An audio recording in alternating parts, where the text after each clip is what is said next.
श्री शिवपुराण रुद्र संहिता तृतीय खंड अध्याय 6 देवी उमा का हिमवान के हृदय तथा मेना के गर्भ में आना। गर्भस्था देवी का देवताओं द्वारा स्तवन, उनका दिव्य रूप में प्रादुर्भाव, माता मेना से बातचीत तथा नवजात कन्या के रूप में परिवर्तित होना। ब्रह्माजी कहते हैं, नारद तदंतर मेना और हिमालय आदरपूर्वक देव कार्य की सिद्धि के लिए कन्या प्राप्ति के हेतु वहां जगतजननी भगवती उमा का चिंतन करने लगे, जो प्रसन्न होने पर संपूर्ण अभीष्ट वस्तुओं को देने वाली है। वे महेश्वरी उमा अपने पूर्ण अंश से गिरिराज हिमवानु के चित्त में प्रविष्ट हुई। इससे उनके शरीर में अपूर्व एवं सुंदर प्रभा उतर आई। वे आनंदमग्न हो अत्यंत प्रकाशित होने लगे। उस अद्भुत तेजोराशि से संपन्न महामना हिमालय अग्नि के समान अदृश्य हो गए थे। तत्पश्चात सुंदर कल्याणकारी समय में गिरिराज हिमालय ने अपनी प्रिया मेना के उदर में शिवा के उस परिपूर्ण अंश का आधान किया। इस तरह गिरिराज की पत्नी मेना ने हिमवानु के हृदय में विराजमान करुणानिधान देवी की कृपा से सुखदायक गर्भ धारण किया। संपूर्ण जगत की निवास भूता देवी के गर्भ में आने से गिरिप्रिया मेना सदा तेजोमंडल के बीच में स्थित होकर अधिक शोभा पाने लगी।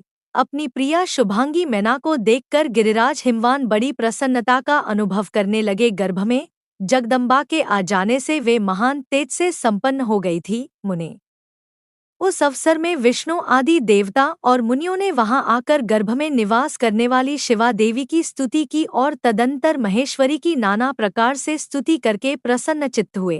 वे सब देवता अपने अपने धाम को चले गए। जब 9वां महीना बीत गया और 10वां भी पूरा हो चला, तब जगदम्बा कालिका ने समय पूर्ण होने पर गर्भस्थ शिशु की जो गति होती है उसी को धारण किया, अर्थात जन्म ले लिया। उस अवसर पर आद्याशक्ति सती साध्वी शिवा पहले मेना के सामने अपने ही रूप से प्रकट हुई। वसंत ऋतु में चैत्र मास की 9वीं तिथि को मृगशिरा नक्षत्र में आधी रात के समय चंद्रमंडल से आकाश गंगा की भांति मेनका के उदर से देवी शिवा का अपने ही स्वरूप में प्रादुर्भाव हुआ। उस समय संपूर्ण संसार में प्रसन्नता छा गई। अनुकूल हवा चलने लगी, जो सुंदर, सुगंधित एवं गंभीर थी। उस समय जल की वर्षा के साथ फूलों की वृष्टि हुई। विष्णु आदि सब देवता वहां आए। सबने सुखी होकर प्रसन्नता के साथ जगदम्बा के दर्शन किए और शिवलोक में निवास करने वाली दिव्यरूपा महामाया शिवकामिनी मंगलमयी कालिका माता का स्तवन किया। नारद जब देवतालोक स्तुति करके चले गए,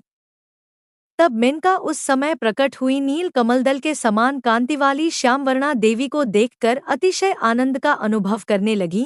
देवी के उस दिव्य रूप का दर्शन करके गिरिप्रिया मेना को ज्ञान प्राप्त हो गया। वे उन्हें परमेश्वरी समझकर अत्यंत आप संपूर्ण शक्तियों में आद्याशक्ति तथा तीनों लोकों की जननी है। देवी, आप भगवान शिव को सदा ही प्रिय है तथा संपूर्ण देवताओं से प्रशंसित पराशक्ति है। महेश्वरी, आप कृपा करें और इसी रूप से मेरे ध्यान में स्थित हो जाएं, साथ ही मेरी पत्री के अनुरूप प्रत्यक्ष दर्शनीय रूप धारण करें। ब्रह्माजी कहते हैं, नारद पर्वत पत्नी मेना की यह बात सुनकर अत्यंत प्रसन्न हुई। शिवादेवी ने उस गिरिप्रिया को इस प्रकार उत्तर दिया। देवी बोली, मेना, तुमने पहले तत्परतापूर्वक मेरी बड़ी सेवा की थी। उस समय तुम्हारी भक्ति से प्रसन्न हो मैं वर देने के लिए तुम्हारे निकट आई। वर मांगो। मेरी इस वाणी को सुनकर तुमने जो वर मांगा वह इस प्रकार है, महादेवी, आप मेरी पुत्री हो जाएं और देवताओं का हित साधन करें। तब मैंने तथास्तु कहकर तुम्हें सादर यह वर दे दिया और मैं अपने धाम को चली गई। गिरिकामिनी, उस वर के अनुसार समय पाकर आज मैं तुम्हारी पुत्री हुई हूँ। आज मैंने जो दिव्य रूप का दर्शन कराया है, इसका उद्देश्य इतना ही है, तुम्हें मेरे स्वरूप का स्मरण हो जाए। अन्यथा मनुष्य रूप में प्रकट होने पर मेरे विषय में तुम अनजान ही बनी रहती। अब तुम दोनों दंपति पुत्री भाव से अथवा दिव्य भाव से मेरा निरंतर चिंतन करते हुए मुझ में स्नेह रखो, इससे मेरी उत्तम गति प्राप्त होगी। मैं पृथ्वी पर अद्भुत लीला करके देवताओं का कार्य सिद्ध करूंगी। भगवान शंभु की पत्नी होंगी और सज्जनों का संकट से उद्धार करूंगी। ऐसा कहकर जगन्माता शिवा चुप हो गईं और उसी क्षण माता के देखते देखते प्रसन्नतापूर्वक नवजात पुत्री के रूप में परिवर्तित हो गई। ओम नमः शिवाय।